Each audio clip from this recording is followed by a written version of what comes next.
on, everyone? It's your boy Luke here for our weekly course breakdown, this time for the 2022 Valero Texas Open. Here in this video, we're going to give you guys the complete breakdown for this week's venue, including a hole-by-hole analysis, a breakdown of this week's field, my key stats for analysis, as well as my favorite comp courses I'll be including in that analysis as well. Overall, whether you're a seasoned sports bettor or somebody that plays golf DFS, you'll be completely prepared for this week's event. We are fresh off the WGC match play though, which ended up being a pretty epic week from the DFS side or the betting side. I ended up having a slightly profitable week, ended up making right around $10 on DFS on right around $200 in entries, so wasn't anything crazy. But from the betting side, we did have Kevin Kisner finishing in the top 4, so I didn't take the outright bet on him, which in hindsight was probably a good idea. We hit him for the top 4 there for a little bit over plus 700 odds, which is again pretty nice to get the bankroll up right there, but wanted to see him get through with the win there. Would have been really good to see for somebody that's such a likable character on the PGA Tour, but nice to see that Scottie Scheffler got to world number 1. That was the next best thing that could have happened. No one really saw that happening. I mean, no one out in the press really was talking about it until he made it through the group stage. And then, that little birdie in the back of your mind was like, wait, if he ends up pulling this thing out, he's the world number 1. So of course that ended up coming to fruition. You saw the emotion from him, and I just wanted to take a second to reflect, because a year and a half ago, if you told me that Scottie Scheffler was going to be the world number 1, I would have told you were crazy. I mean, everyone would have. He had those signs of brilliance. He had a few tournaments where he went out there, did have a little bit of pop. You saw the off the tee play, of course, the approach play was sometimes there, a lot of times not there. That's why he missed a lot more cuts than he made at that point of his career, and there were a lot more mediocre finishes than there were top 10 finishes. That seemed to kind of change over time. He slowly improved his around the green play, actually made it a strong suit over these last 50 measured rounds.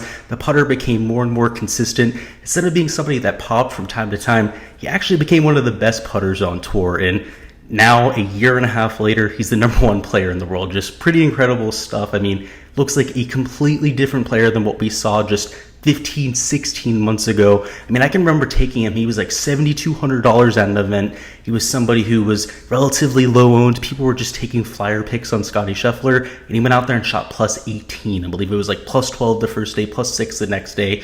Guy looked completely broken. I mean, you would never even consider that type of performance at this point. Just a completely different player. So hats off to Scottie Scheffler. Really happy for the guy. But this week, now we're moving on to an equally interesting event. And while it isn't a major championship, it isn't a WGC. It is a ramp up, of course, for the best week of the year, that being Masters week. And I'm not just talking my favorite golf week of the year. I'm talking my favorite week, period. It's that kind of thing for me. Of course, I'm a huge golf fan, but the Masters, the aura around it, of course, the coverage is some of the best that we have all year. Just a lot of crazy stuff, and even crazier, we might have Tiger Woods playing. So a lot to look forward to there. And what we're going to do here is break down TPC San Antonio. That is the course for this week. It is also a course that resembles Augusta National. That's why it's here on the schedule. We're going to talk about a lot of the similarities later on in the video, but this is a tricky golf course. Course where you're not going to see a winning score in the 20 to 25 under par range. In fact, when Corey Connors won at 20 under par, that was the lowest that we've ever seen. So expect a little bit of carnage, and of course for some of these players to try and get ready for the Masters in the next week. With that being said, let's go ahead and hop in all the hype is about. So we'll start with a quick preview of this week's field, which is 144 players. Typical for this time of the year. They don't have the most daylight, so you're not going to see those 156 golfer fields that we see during the summer months. But some of the notables include Rory McIlroy, Jordan Spieth, Bryson DeChambeau, Hideki Matsuyama making his return from injury. You have Abraham Ancer, returning champion Corey Connors from 2019. In general, just a strong field. You would expect that the week before the Masters, as players tend to try and ramp up for that type of event, try and bring in some type of momentum into the quote-unquote biggest week of the year. If you look at a few of the other notables, we have Ricky Fowler, who needs a win to get into next week's Masters, and a lot of the sponsorship exemptions this week, in fact 7 of the 8, are players that are playing in next week's Masters that otherwise would not have been able to play at this type of event. So they get to try and get acclimated to the time zone differences a week early, which might be an underrated fact for playing them next week, and of course to get used to the conditions over here. The greens, as we'll talk about a little bit later, resemble what we see at Augusta National. Same thing with a lot of the around the green play and a lot of just the skill set in general, from longer players, also to players that are better with the approach play, a lot of parallels that we're going to be able to make. But with that being said, the historical cut line here is over par, so you do see it being relatively penal, just like what you would see at the Masters. In terms of the last 5 to 6 years, it's averaging in the 1 to 3 over par range. There is one year that I'm removing from there, that's 2015, because it was 7 over par. There were some really difficult conditions out there. There were 40 to 50 mile an hour winds for one of the mornings, and one of the waves actually didn't get hit by the wind at all. So you saw some of the players go out there and really take it low, and of course some of them shoot in the 10 to 15 over par range. I mean, 40, 50 mile an hour winds, that is borderline unfair. They probably should have suspended play, but you're not going to see that type of score here year after year unless you get just nasty conditions. But even with relatively benign conditions, the lowest you're going to see is 1 over par. Usually it's going to be in that 2 to 3 over par range. Last year, the 2 over par cut line was direct evidence of that. So make sure you keep that in mind with creating your lineups. Par is going to be a pretty decent score this week. Some of the past champions here include Jordan Spieth, who won last year at 18 under par. So the guys that are playing well, that are able to keep bogeys off of the scorecard there, are going to be able to get close to 20 under par. Corey Connors, like I said, did get to 20 under par in 2019. Andrew Landry won the year before that at 17. Kevin Chappell won at 12 under par. Same thing with Charlie Hoffman the year before that. And the lowest score that we saw over these last 6 years was Jimmy Walker at 11 under par. That's a respectable score. I would expect something in that 15 to 17 under par range. In general, these players are getting better. They're getting longer off the tee. Equipment is getting more and more advantageous as the years go on. So I would expect that winning score to stay relatively low over the years. It's not like they've made this golf course all that much more difficult. In fact, the only renovation that's been done since 2016 when we're pulling these stats has been the bunkers, and they've added sand that's easier to play out of. Also a little bit more pleasing to the eye as well. Royal white sand is what they called it during the fact sheet over there in the GSCAA, but in either circumstance, not a lot has changed here. Just the players have gone better over the years. With all that being said, let's go ahead and hop into the focus of this video, the course TPC San Antonio, the Oaks course. We head to TPC San Antonio, an absolute gem of a golf course, obviously near San Antonio over there in Texas, northeastern Texas. And this is a Greg Norman and Sergio Garcia design, believe it or not. It's one of the few golf courses that Sergio has an influence on. And while he isn't one of the main designers here, you definitely had him as at least a little bit of guidance on a lot of the holes. He's somebody who, of course, is a relatively long player, also somebody who loves to hit his irons, one of the best approach players, frankly, of all time. So not a surprise to see a lot of the emphasis here to be on that ball striking. This is a par 72 layout, the usual par 72 setup as well, with the 4 par 3s, also the 4 par 5s. Something to note here is that 3 of the par 4s are over 200 yards. One of them's 241 yards, and the one that's not over 200 yards is pretty close to it, 196 yards on the scorecard. So in general, you are looking at plenty of long irons being in the docket. Also, with some of the par 4s, you have a few over the 480 yard mark that also tend to play into the wind. So a lot of holes here that play longer than the scorecard yardage, which in fact is 7,438 yards, which in general for a par 72 setup isn't all that bad, right? It's not like you're going to completely disregard some of the shorter hitters on tour. Guys like Andrew Landry have still been able to get it done here and get a win, so that should be direct evidence of that. But in general, you definitely want guys with distance. A lot of the guys that finish in the top 5, top 10 at this event tend to be guys that are relatively longer than the tour average. A lot of the more elite tier players haven't won year over the years, but you've definitely seen a lot of them creeping into that top 5 and top 10, like I said before. The greens here are a little bit larger than the tour average at 6,400 square foot per average, which is right around 400 square foot more than the tour average. So it's not like they're massive targets out here, but as you'll see when we go hole by hole, there are a few that are massive. A few come to mind, particularly one that's shared between 2 of the holes. There's a par 5 that has a massive crescent-shaped green, which one half of it is the quote-unquote green for the par 5, and the other half of the crescent is a part of a par 3 hole. So it's a little bit of a unique setup there. You also have a par 3 with a donut shape in the middle, so we'll talk about that. That's hole number 17. So a few intricacies here that we'll have to talk about. In terms of the green speeds, they're only running at a quote-unquote 11 on the stint meter, and now that's directly from the GSCAA. Now that's given before the week even starts. It's Sunday when all of this information is dropping, so would not be surprised at all if closer to game day over there on Wednesday or Thursday, we get a report that they're running closer to 12.5, 13 on the stimp meter. They're trying to get these players ready for Augusta National, where of course the greens are going to be absolutely lightning, so would not be surprised at all to see the greens actually running at a higher green speed. But as of right now, with what the GCSAA, and again, that's the official organization of the PGA Tour, the agronomy service, is giving us 11 on the stimp meter. Our grass type is technically Bermuda grass, but the GCSAA is giving us a POA trivalous overseed as the dominant grass type. And most weeks, they'll say Bermuda grass overseeded with POA trivalous, but this week they just gave us POA trivalous overseed, end quote. So they're making it extremely clear to us that the Bermuda grass is not really bleeding through there. It is going to be a pure POA trivalous overseed, which makes perfect sense for this part of the country. San Antonio at this time of the year is extremely dry. It's not going to have much rain there. And for Bermuda grass to thrive in that type of a climate, particularly when it's warm outside, like it's been in that type of that part of the country for most of the year. In fact, there's also been a few cold spells over the last month. If you guys have of course been living in the United States, you felt that over the last month or so. It's gone through quite a bit of torture there. So that POA overseed is the dominant surface this week, which means that for a majority of our putting stats, we are going to be taking a look at POA, which of course is a shaky surface. It tends to de-emphasize putting. Usually when we see a POA surface, they tend to be a little bit imperfect. Putts that aren't hit very well sometimes end up going in the hole. So we'll talk about that a little bit more when we get to the key stats, but that is an important distinction to make at this golf course. It is also very similar to what we've seen over the last 2 to 3 weeks, but the fact that the GCSAA told us that it's going to be just a pure POA trivalous overseed does mean that it's probably going to be even more so a factor for this week's event. But take a look at the fairways. They're slightly below tour average in size, at right around 27.5 yards in width.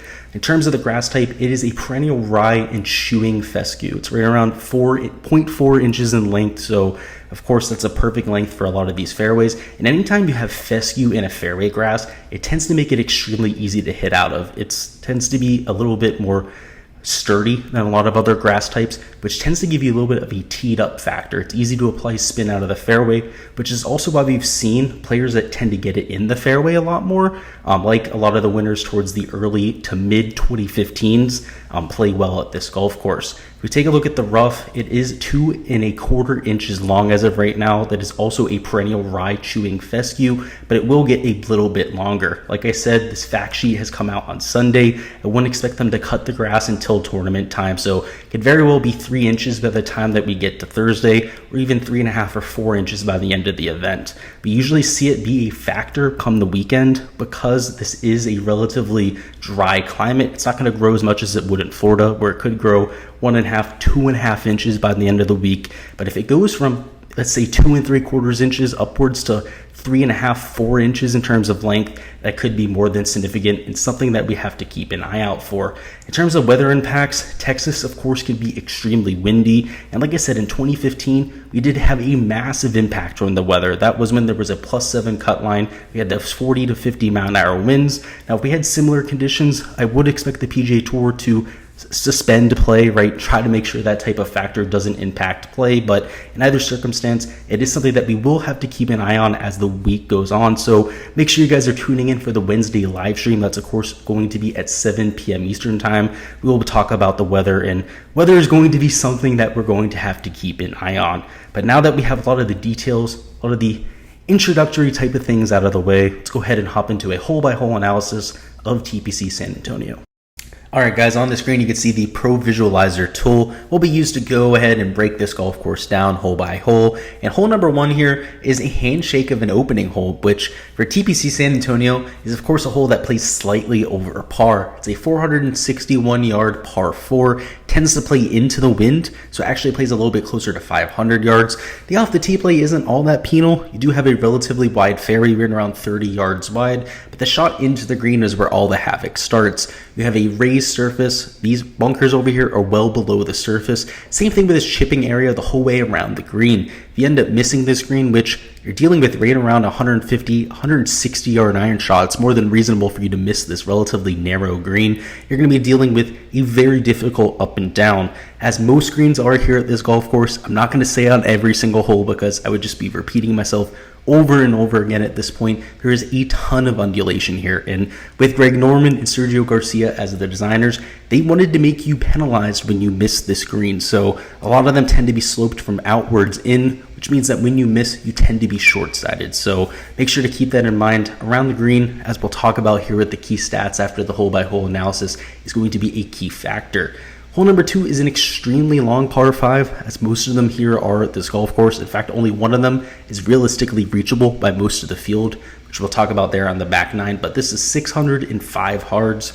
You're dealing with a long shot off the tee, only giving you 290 yards into the green, right? The longest hitters might get it out here 320, 330, and are still dealing with a very tall task to get it to the screen. A lot of that is due to the bunkering. A lot of it is very severe. You're dealing with that bunker on the front right being one of the most penal on the entire golf course. And over here on the left, this isn't a joke to get out of either. Again, with the slope mostly being from outwards to in at these golf holes, you're dealing with an extremely penal situation. This is also the crescent-shaped green that I was talking about a little bit before. This, of course, the front half being for the par 5. Over here, this is the green for the par 3. So there's a quote-unquote 2 different greens here, but you guys can see there's plenty of room to miss far and to the left, and same thing dealing with that par 3. So we'll talk about that. It's a completely separate entity here in a few holes, but in general, this is a hole that you can birdie, but it's not a free birdie. It's 600 yards. It's a 3-shotter for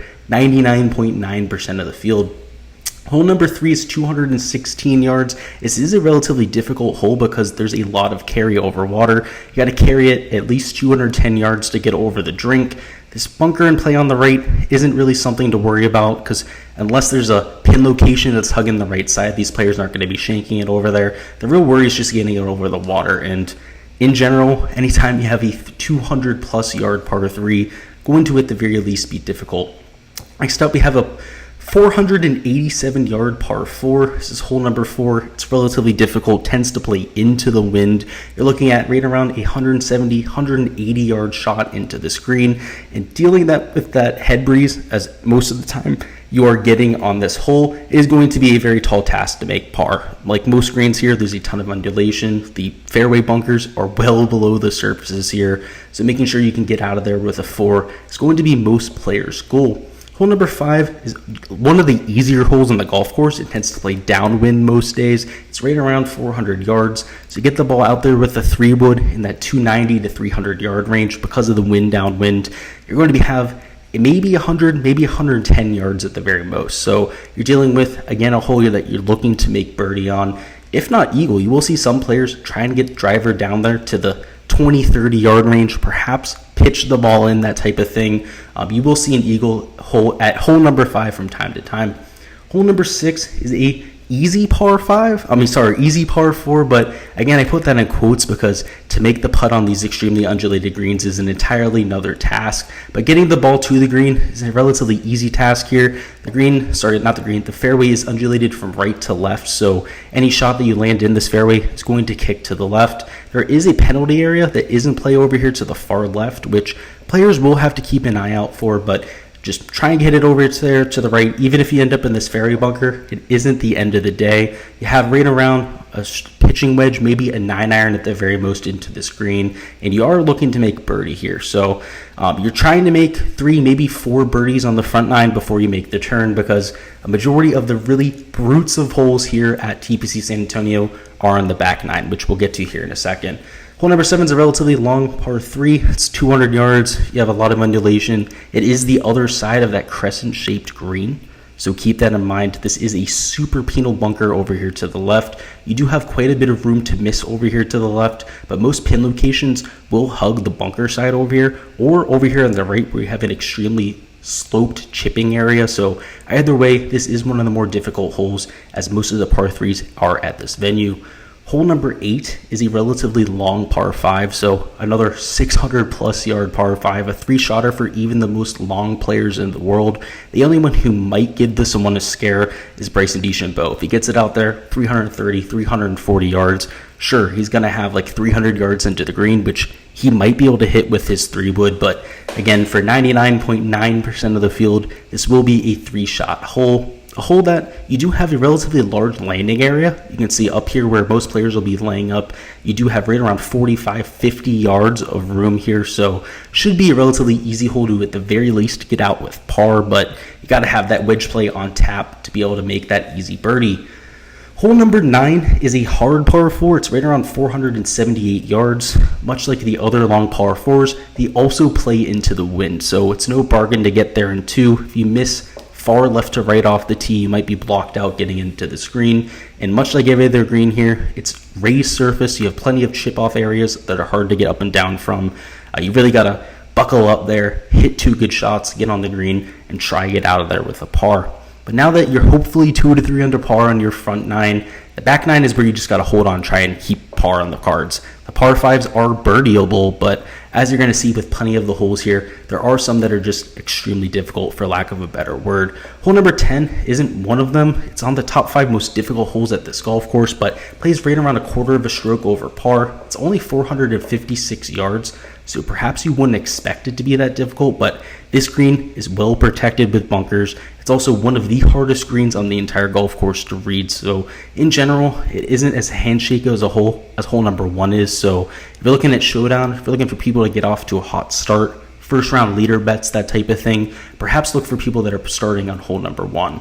Hole number 11 is also a little bit tricky. You have the fairway bunkers in the middle of the fairway, and also the farther down you try to hit your tee shot here, the more and more you bring the fairway bunkers on the right into play, and of course a lot of the obstructions over here to the left. So in general, this is also a tricky hole. It's not difficult, but it's also one that you could make difficult if you make a mistake off the tee. The prudent play here is to hit an iron, try and squeeze it up here to the top left, where you do have a relatively large landing area right here, and of course with an iron, it's not going to run out all that much. But players that try and be aggressive, hit driver out here rather than 3-iron or 3-hybrid or that kind of thing, are going to bring quite a bit of risk into play. So even though it is only 418 yards, could bite a few players for sure. Hole number 12 is also a relatively short par 4, but don't let that get you fooled. This is also a relatively difficult hole. This fairway bunker could come into play for people that are laying up. You're also going to be dealing with a very difficult green. This is a massive landing area. I mean, just look at it, right? It looks like twice the size of most of the greens that we've been looking at here, but look at how much undulation there's here. You can just see on the green itself, over the back is an absolute no-go. You're dealing with one of the steepest slopes on the entire golf course, and these fairway bunkers are a solid 10 to 15 yards below the green. You're looking at almost an impossible up and down from them, and even though you have this massive green, the PGA Tour staff is going to tuck them on the corners, right? They're not going to put it in the middle of the green, make it an easy hole. This is going to be something that the PGA Tour staff takes from a seemingly easy hole on paper and makes it one of the hardest holes on the entire golf course. Year in and year out, we see that being the case. Hole number 13 isn't a break, right? After that little bit of a tricky hole, you're dealing with the 246-yard par 3, and I could probably leave it at that. You have the bunker up front, which, of course, on a hole of this length is going to get plenty of balls into it. You have the fairway bunker on the left, chipping area on the right. There's really not a good place to miss here. So it is a difficult hole, as you would expect for a hole of that length. Hole number 15 is the easiest hole on the golf course, so you definitely take a few punches there on holes 12 and 13, but hole 14 is an opportunity to get it back. It is the one par 5 on the golf course that is reachable by pretty much every single player. Just get it out there right around 310 yards in the fairway with your drive. You're dealing with right around 260 yards into this green. The one thing I'll say is, even though it is reachable by most of the field, you're dealing with an extremely penal bunker over here to the right. Any miss to the right, any miss short, like a miss hit, is going to be right around the 60 to 50 yard range with your bunker shot, which of course for these players is one of the hardest shots to hit on the PGA Tour. You give them that 50 to 60 yard bunker shot, it makes them absolutely scared out of their mind. That's what they have nightmares of at the night. It's what they get cold sweats about. And that makes making par on this hole a not something that's that easy to do. So that's something that you'll see there in hole 14. Hole 15 is more straightforward than anything, which is kind of rare to see here at TPC San Antonio. It's 469 yards. Hit a drive out there right around 300 yards. Hopefully avoid the fairway bunker on the right and hit into an 180-yard shot into the green, which, of course, it's well protected, as all the greens here are at TPC San Antonio. It's why it's such a good comp to courses like Augusta National, but in terms of design features, it's a relatively straightforward hole. Hole 16 definitely breaks that mold. It's 193 yards, but you have the bunker in the center of the green. So, of course, the PGA Tour staff is going to put them on the sides here. They might use one towards the middle of the green just to bring that bunker a little bit into play. But much like what you see over there at Riviera Country Club, a few of the other tracks, what we see at PGA West, where you also have a bunker in the middle of the green, tends to make things interesting, especially if you end up missing in the middle of that green.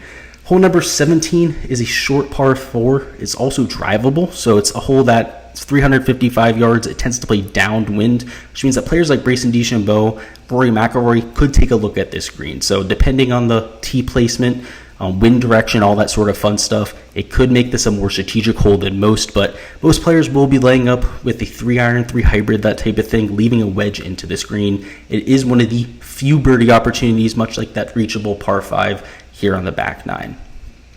And now lastly, the signature finishing hole here at the Valero Texas Open. It's 610 yards, extremely long, like all of the par 5s here at TPC San Antonio. You have a creek that runs through the fairway, which can also gobble up your layup. If you miss over here to the left, you can end up over there. If you end up in these fairway bunkers to the right, it's no easy shot into the green. Of course, because the creek runs the whole way past the green, which means that your iron shots going into this last hole, say it's the 72nd hole, you're tied for the lead, that type of thing, makes this extremely nerve-wracking. Majority of the time, the winner will end up birdieing the 72nd hole here. Of course, it's a par 5.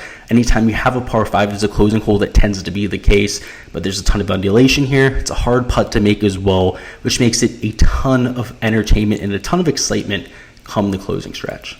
Now that we've done a hole-by-hole analysis, let's go ahead and go through my key stats for analysis at TPC San Antonio. First off is going to be shots gained approach, which we're not going to dwell on too much here. It's in our modeling every single week. It's usually number 1 or number 2. I guess we'd say that it's a balanced profile here. You're going to see shots in pretty much every single proximity range. So whether it's your wedges, your mid-irons, your long irons, as we well outlined with those long par 3s, you're going to have to be able to hit every single shot in the bag. So perhaps that's the one thing to note here with the approach play. There might be slightly more emphasis on the 200 plus yard range because, of course, those par 5s demand 200 plus yard approach shots and those par 3s, but in general, looking at a pretty balanced approach.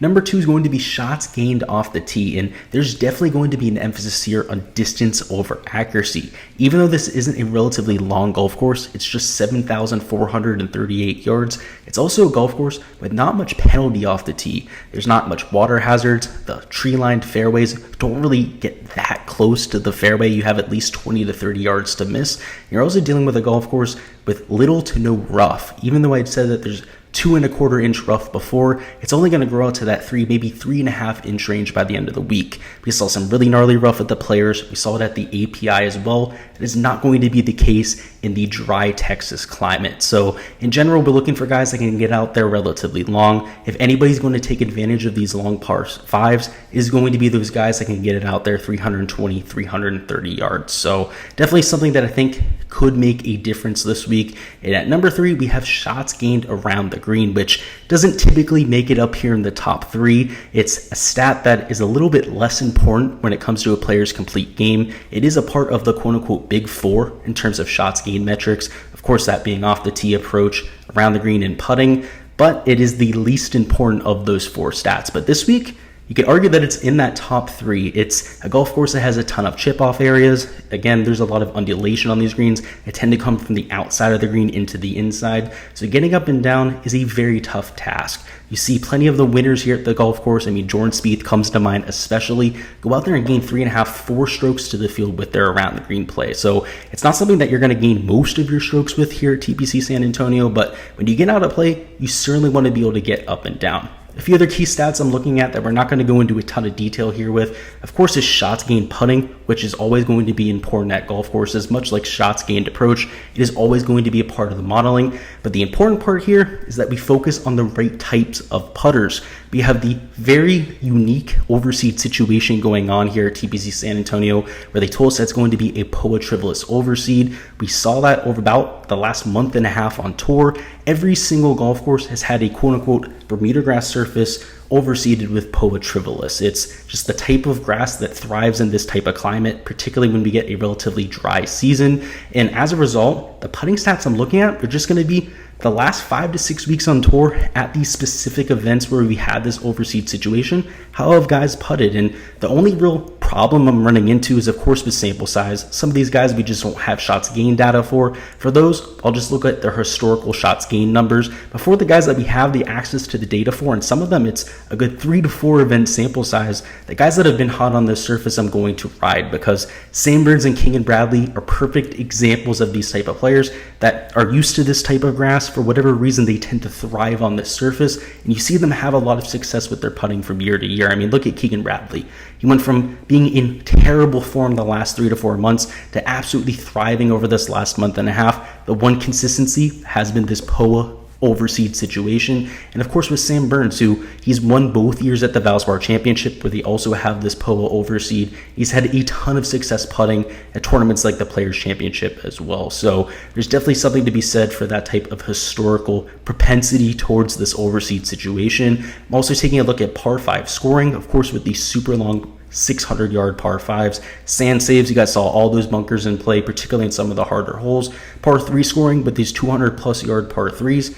Taking a look at 3-putt avoidance, there were some really large greens out there, and anytime you have extremely undulated greens, 3-putts are going to be part of the equation. Also taking a look at the shots gained approach proximity bucket from 200-plus yards, something that I'm adding to my modeling. Shots gained in windy AF conditions, going to be something I'm looking at. And of course, greens in regulation percentage. So even though shots gained approach is my number one key stat this week, greens in regulation is also something I'm considering, just because the greens here are relatively large, and to keep yourself out of trouble, you just got to hit these greens. So a way to get the job done here is perhaps not to be extremely aggressive, take aim at every single pin. It's just to go out there, be extremely conservative with your play, and keep yourself out of trouble. So also something that I added to my modeling to make myself a little bit more unique this week. And now for our comp courses. Like I said in the introduction, Augusta National is a great comp this week, and there is no surprise at all, or it's not a coincidence at all, that we're going to be playing TPC San Antonio the week before we head to Augusta National. These greens runoff areas are a great simulation for what players are going to face over there at the Masters, and this venue also has an emphasis on tee to green play, much like what we see at Augusta National. It has a very balanced shots gained approach profile. You're dealing with trying to get the ball out there with your distance a little bit more than your accuracy off the tee. So in general, I like a lot of the parallels with the around the green and of course the putting, and with some of that tee to green stats that I just talked about. Our next comp course for this week is going to be Memorial Park Golf Course. It's also a Texas golf course. It tends to be a little bit stingy with the scoring. It's played at a different time of the year, which tends to add a little bit more intricacies. You're not dealing with those POA overseed. You're also dealing with a little bit more lush rough during the summer months than what we have over here during the spring months. But in either circumstance, it's a difficult golf course. It's in Texas. So you get those super windy conditions from time to time. You have a lot of undulation on the greens over there at Memorial Park. And you also tend to get a lot more emphasis on, again, distance off the tee than you do with your precision off the tee. So much like Augusta National, a lot of times when we play Memorial Park, I talk about Augusta National as a comp course, and a lot of times I also talk about TPC San Antonio as a comp course. So these three courses tend to really go hand in hand with each other, which is why I'm really focusing on them this week as a comp. And at number 3, I had to be a little bit more creative, would say, and when we're going hole by hole, I got some inspiration with the donut hole, right, where we have the bunker in the middle of the green. That is the same thing with Riviera Country Club, and that's not why I'm taking a look at it for a comp. It's why I had a little bit of inspiration. It's because it also has very similar emphasis on tee to green play, but also with distance off of the tee. It's a golf course with not many hazards off the tee. You have plenty of room off the tee from the tree-lined fairways, and at Riviera Country Club, it tends to go into the bomber type of skill set. The guys that can get it out there a long way, that can hit a lot of those greens, keep themselves out of the trouble around the green, which at Riviera Country Club is plenty, right? You're dealing with plenty of steep chip off areas. You had plenty of rough this time of year as well, which made that difficult. And of course, the bunkering at Riviera is among the most difficult and most penal in the entire world. That's a similar story to what we get at TPC San Antonio. So in general, it's also not in the same part of the country, which again for Augusta National, it's also not in the same part of the country. So that's not something that has to be a part of the comp here. I like the skill set comp there. It's also something that I'm using in my analysis for this week. That is all I've got for this week's course breakdown video. Before we go on and get out of here, go ahead and let me know down in the comments what you think the winning score is going to be this week. For me personally, I'll put it at -17. These players are getting better and better year after year, but I do expect that Texas weather to show up at some point this weekend. It usually becomes a factor for at least one of the rounds. If we end up getting a nasty set of weather for the weekend, perhaps we see something closer to 12, 13 under par, but my official guess will be 17. But go ahead and let me know what you guys have got down in the comments. We're going to have even more golf content dropping throughout the week, so make sure to stay tuned for all of that, whether it's for our DFS, we'll have prize picks dropping, we'll also have showdown content throughout the weekend, so make sure to stay tuned for all of that. Like I said before, if you're not already subscribed to the channel, make sure you do so you don't miss any of that. Also, make sure to smash the like button before you get out of here. We're looking to grow this channel. We just got over 1K subscribers here in the last week or so, and trying to hit 2K as soon as possible. So all of the likes, all of the just support here on the channel does go a long way, so I appreciate you guys a whole ton. As always, I appreciate you guys stopping by. Make sure you guys stop by for our DFS content tomorrow afternoon. Make sure you join the Patreon if you haven't already as well. It's just $1 for the month. You get access to the Discord channel, all of my projections throughout the week for prize picks, for showdown, for DFS. Just a ton of value to be had there. But until next time, guys, good luck with all of your lineups and